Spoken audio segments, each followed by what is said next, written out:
আসসালামু আলাইকুম রহমতুল্লাহ। আলহামদুলিল্লাহ, সবাই কেমন আছেন? আশা করি সবাই ভালো আছেন। আপনারা জানেন যে আমরা গত ক্লাস থেকেই সিওপিডি অর্থাৎ এখানে ক্রনিক অবস্ট্রাকটিভ পালমোনারি ডিজিজের উপরে আলোচনা করে আসতেছে।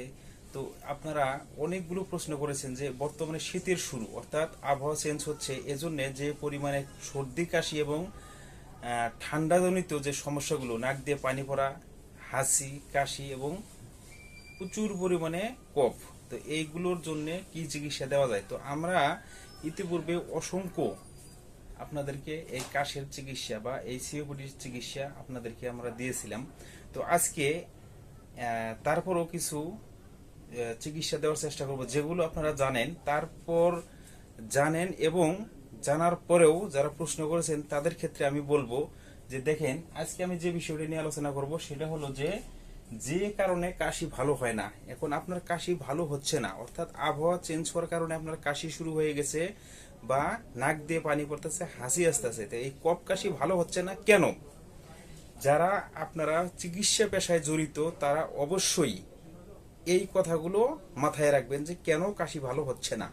তো দেখেন এখানে যে ব্রঙ্কাইটিস, আপনারা জানেন যে ব্রঙ্কাইয়ে এখানে সর্দি কাশি বা আবহাওয়া চেঞ্জ হলে কিন্তু খুসখুস খুসখুস করে কাশ শুরু হয়। তো এই ব্রঙ্কাইটিসের কারণে কিন্তু কাশি ভালো হবে না, অর্থাৎ আপনাকে ব্রঙ্কাইটিসের ট্রিটমেন্ট দিতে হবে। এরপরে দেখেন নিউমোনিয়া, আপনারা জানেন যে নিউমোনিয়া বয়স্কদের হতে পারে এবং এটা ছোট শিশুদেরও হতে পারে। এসিই ইনহেবিটরস, আপনারা জানেন যে এনজিও টেনসিভ কনভার্টিং ইনহেবিটরস, তো এটা একটা প্রেসারের ওষুধ যে এনজিও টেনসিভ কনভার্ট ইনহেবিটর। এই ওষুধগুলো খেলেও কিন্তু এসিই এটার কারণেও আপনার এই কাশি ভালো নাও হতে পারে।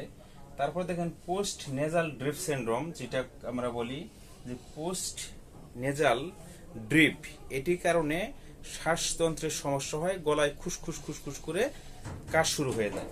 তারপর দেখেন gastro oesophageal reflux disease, gastro oesophageal reflux ডিজিজের কারণেও কাশি আসতে পারে, কাশি হয়।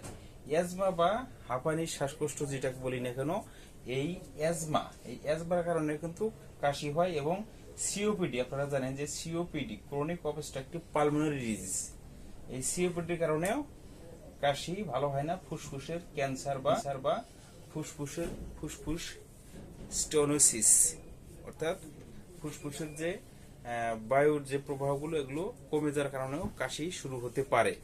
এমনকি অনেকে দেখা যাচ্ছে যাদের সিওপিডির সমস্যাগুলো আছে বা এই সমস্যাগুলো আছে, তারা কি করেন যে একটু ধুলা বালি এবং অ্যালার্জি জনিত কারণেও কিন্তু এই কাশিটা হতে পারে। তো এই যে আরেকটা মূল কথা হলো অ্যালার্জি, তো অ্যালার্জি যদি যাদের আছে তাদেরও কিন্তু এই কাশি কিন্তু হয়, আপনারা জানেন।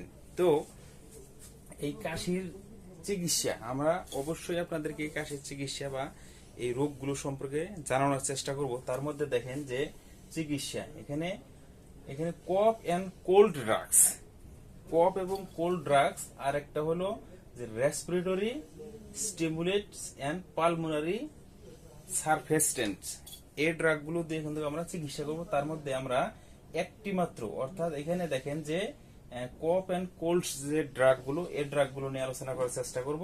সেটা হলো যে কম্বো, এখানে কম্বিনেশন মানে একের সাথে 2, 3, 4টা পর্যন্ত মেডিসিন থাকতে পারে। তো একের সাথে 2, 3, 4টা পর্যন্ত মেডিসিন থাকতে পারে, এজন্য দেখেন যে কম্বো কফ এক্সপেক্টোরেন্ট, কম্বো কফ এক্সপেক্টোরেন্ট মানে এক্সপেক্টোরেন্ট যেখানে থাকবে সেখানে আপনারা বুঝবেন যে কাশি দমন করা, যে কোনো ভাবে হোক কাশি আপনাকে থামিয়ে দেবে। তো এই জাতীয় ওষুধ, তো এই জাতীয় অনেক ওষুধ আছে যে ওষুধগুলোর নাম আমরা আপনাদেরকে বলার চেষ্টা করব এবং এগুলো একটা গ্রুপ, এগুলো কিছু ওষুধের কম্বিনেশন গ্রুপ আমি বলতেছি। তারপর 2 নম্বরে দেখেন এখানে কম্বিনেশন মানে কম্বো, একের অধিক। কফ, এখানে দেখেন যে সাপ্রেসেন্ট যেগুলো আমরা বলি, অর্থাৎ এখানে কাশি দমনকারী, অর্থাৎ কাশকে কি করবে, দমন করবে। আর এখানে কফ উত্তোলনকারী, এক্সপেক্টোরেন্ট মানে কফ উত্তোলনকারী, অর্থাৎ কফ যদি শক্ত হয়ে জমা থাকে, বুকে জমা বেঁধে থাকে, ওইটাকে কি করবে, বের করে দেবে। আর এখানে সাপ্রেসেন্ট, মানে সাপ্রেসেন্ট অর্থ হলো কাশ দমিয়ে রাখবে, অর্থাৎ কফ বাড়ি করবে না, কিন্তু কাশ ওখানে কমিয়ে দেবে। এগুলো কিন্তু কম্বো ড্রাগ। আমরা আপনাদেরকে বলার চেষ্টা করবো পর্যায়ক্রমে যে কম্বো ড্রাগ গুলো কোনগুলো। তারপর দেখেন এখানে মিউকোলাইটস। মিউকোলাইটস বলতে যে মিউকাস জনিত যে সমস্যাগুলো, এই মিউকাসকে ধীরে ধীরে ধীরে ধীরে এখানে পাতলা করে, অর্থাৎ হালকা করে দেয় এবং কাশ কমায়। তারপর দেখেন এখানে এক্সপেক্টোরেন্ট এন্ড মিউকোলাইটস। এখানে এক্সপেক্টোরেন্ট বলতে কাশ দমন করবে এবং মিউকাসকেও কমাবে। আর এখানে আরেকটা গ্রুপ হলো কি, যে এখানে সাপ্রেসেন্ট, অর্থাৎ শুধুমাত্র সাপ্রেসেন্ট, অর্থাৎ কাশ দমন করবে। তো এই জাতীয় ওষুধগুলো নিয়ে আমরা বিস্তারিত ভাবে আপনাদেরকে বলার চেষ্টা করব যে এই ওষুধগুলো আসলে কোন কোন ওষুধগুলো এবং কোন কাশের জন্য কি দিবেন। কিছু কিছু কাশ আছে যেগুলো হলো শুধুমাত্র শুকনো কাশি, কোনো কফ বের হয় না। আবার আছে কফের বের হয় সাথে আবার কাশি। আবার কিছু আছে যে মিউকাস দলা দলা এরকম, আপনার কি এই মিউকাস গলার মধ্যে জাম হয়ে থাকে, এর কারণে কিন্তু হতে পারে।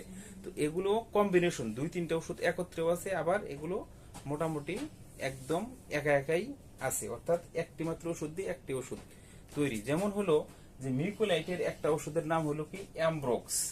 আপনারা জানেন অ্যামব্রোক্সজল হাইড্রোক্লোরাইড, অ্যামব্রোক্সজল হাইড্রোক্লোরাইড। তো আবার এখানে দেখেন যে কম্বো, এখানে কাশ দমন মানে বের করে। যেমন বাংলাদেশে একটা কোম্পানির ওষুধের নাম হলো তুস্কা প্লাস। আবার এখানে সাসপেন্ড, এখানে সাপ্রেসেন্ট যেগুলো কাশ দমন করবে। এখানে আপনারা জানেন যে ওকপ একটা কাশের ওষুধ আছে। তো এই ওষুধটা, এই ওকপ, তো এই যে ওষুধগুলো, এই ওষুধগুলো কিন্তু আপনাদেরকে আমরা এই ওষুধগুলোর মধ্যে কি কি উপাদান আছে এগুলো বলার চেষ্টা করব, এবং কোন কাশে কোনটা দিবেন এটাও বলার চেষ্টা করব।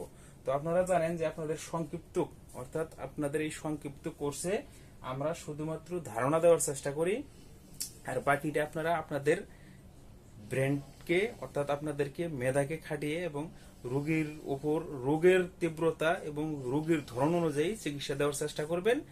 আর আমার কথা শুনেই আপনারা যে চিকিৎসা দেবেন এই কাজটা কখনোই করবেন না।